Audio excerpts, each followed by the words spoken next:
Hi friends, welcome to my channel. అందరు బాగున్నారా? మీకు ఇవాళ ఒకటి విషయం చెప్తున్నా. ఫ్రెండ్షిప్ అంటే ఎలా ఉంటుందో.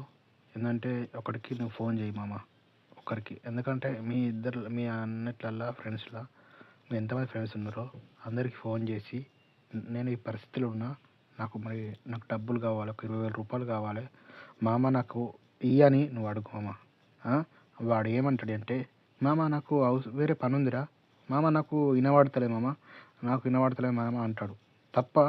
ఫ్రెండ్షిప్లో వాల్యూ ఎవరు మనకు లైఫ్లో మనం ఎంత కష్టాలున్నా ఎవరు మన దగ్గర రారు. మన చుట్టాలు, బంధువులు, మన దగ్గర వాళ్ళు ఎవరు రారు. ఏంటంటే మనకేమన్నా మనం ఎదిగి మనం ఒక లైఫ్లో ముందుంటే 10 మంది మన దగ్గరకు వస్తారు. చుట్టాలు, బంధువులు అందరు వచ్చి పలకరిస్తారు, మంచిగా ఉంటారు. ఫ్రెండ్షిప్ కూడా అంతే. ఈ కాలంలో పైసాకున్న వాల్యూ ఫ్రెండ్షిప్ లేదు, ఫ్యామిలీకి లేదని కోరుతుంటాం. మీ అందరు షేర్ చేయండి.